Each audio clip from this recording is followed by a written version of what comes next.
बिस्मिल्लाहिर्रहमानिर्रहीम। मैं हूं वैद अब्बासी और आज कुछ नई खबरों के साथ आपकी खिदमत में हाजिर हुआ हूं। देखते रहिएगा मुझे मेरे यूट्यूब चैनल और फेसबुक पेज। सवाल तो बनता है, कल जो आपको पता है शाह महमूद कुरैशी और इमरान खान साहब को 10 साल की सज़ा सुनाई थी अदालत ने।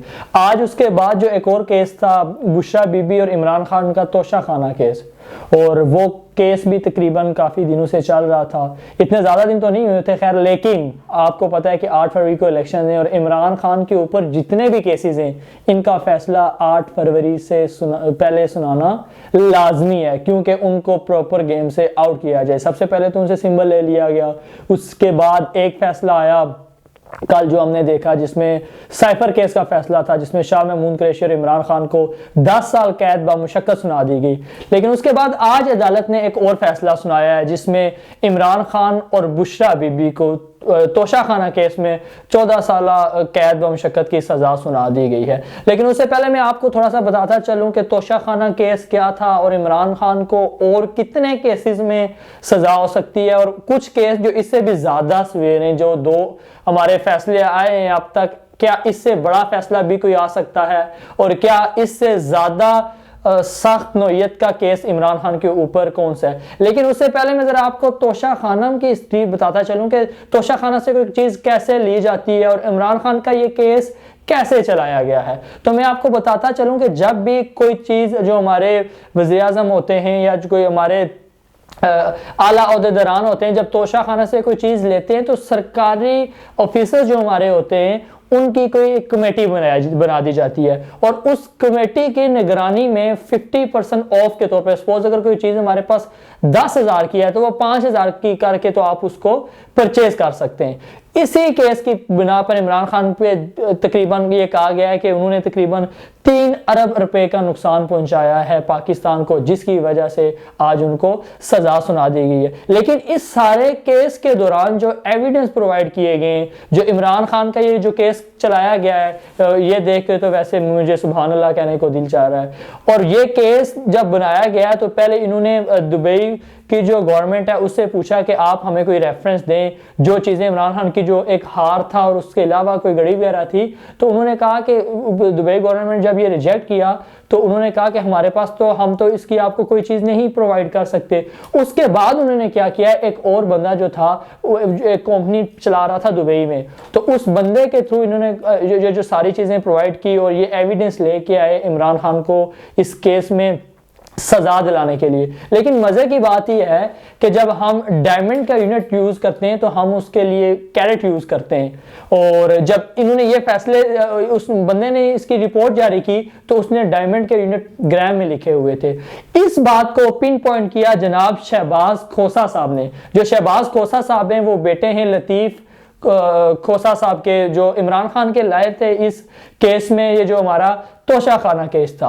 उसके बाद ये केस चलता रहा, फिर आज अदालत ने इमरान खान को बुलाया और पूछा कि क्या आपने जो 342 का जो आपका बयान था वो आपने तैयार किया है। तो उस पर इमरान खान ने कहा था कि अभी बुशरा बीबी और मेरी वकला की टीम आ रही है, और मुझे जेल जो सुप्रीटेंडेंट था उसने ये बताया था कि आपको सिर्फ हाजिरी के लिए बुलाया जा रहा है, बल्कि ये नहीं बताया था कि आप आके बयान रिकॉर्ड करवाएं। तो इसके बाद इमरान खान दोबारा जो थे वो अपने सेल में चले गए।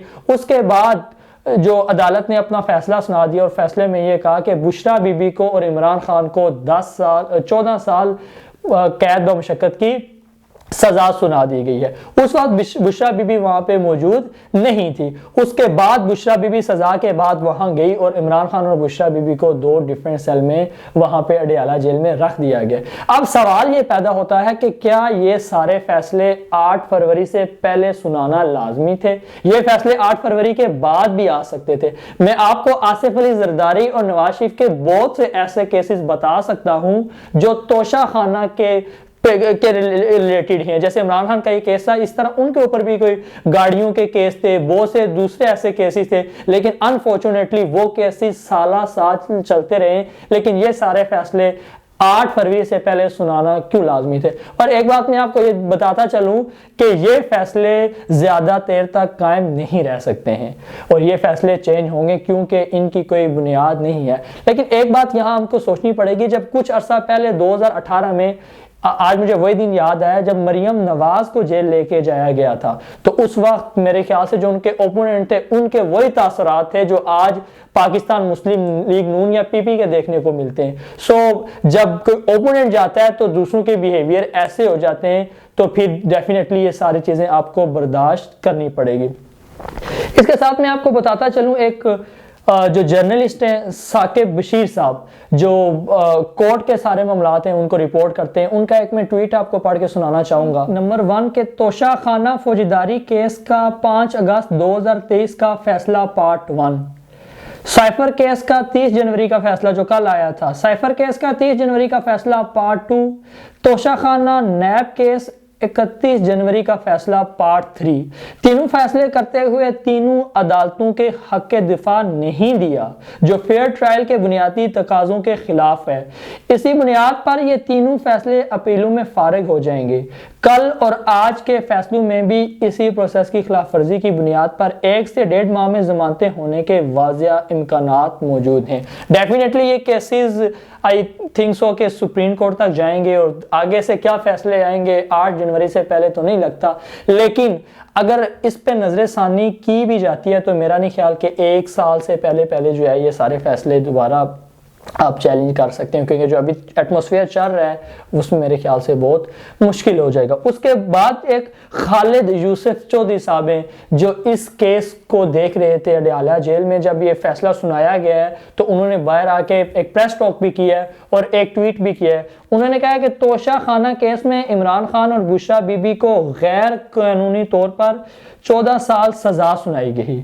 हम अडयाला जेल के बाहर मौजूद हैं और आज हमने अपनी शहादत पेश करनी थी, मगर हमारी शहादत को सुनने बगैर फैसला सुना दिया गया। जी, ये वकील हैं खालिद यूसुफ चौधरी साहब। उन्होंने कहा कि जो हमने अपनी आर्ग्यूमेंट देने थे, जो हमने अपनी शहादत वहां पे पेश करनी थी, उससे पहले ही फैसला सुना दिया गया। तो ये जो फैसले हैं आप देख सकते हैं कि किस तरह के आ रहे हैं आखिरी 2 से 3 मंथ में, स्पेशली जो अदलिया की तरफ से आ रहे हैं। हमने बहुत कम ऐसा हिस्ट्री में देखने को मिलता है कि सारी चीज़ें जो हैं वो उठा के एक तो अदलिया के निज़ाम अडयाला जेल में शिफ्ट कर दिया गया है ताकि इमरान खान को जो है वो प्रेस से दूर रखा जा सके, इमरान खान को कैमरे की आंख से दूर रखा जा सके, क्योंकि आपको पता है इमरान खान की जो पॉपुलैरिटी है इस टाइम पर वो नेक्स्ट लेवल की है।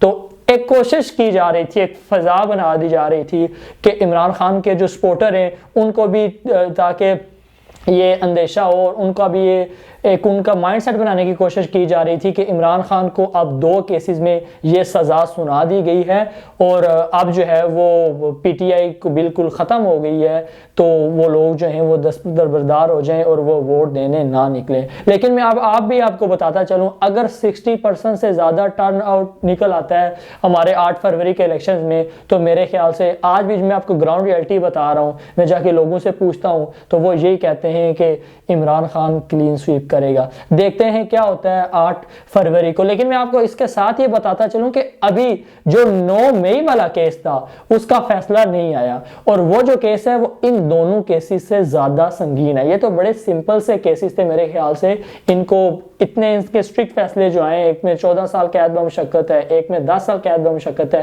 तो आई डोंट नो कि अगले कुछ दिनों में वो फैसला भी आ जाए। वो फैसला क्या आएगा मुझे तो नहीं लगता कि वो इमरान खान के हक में आएगा। डेफिनेटली उसमें इमरान खान को क्या सजा होती है और उसके क्या नताइज निकलते हैं, इंशाल्लाह वो फैसला आएगा तो उसको भी डिस्कस करेंगे।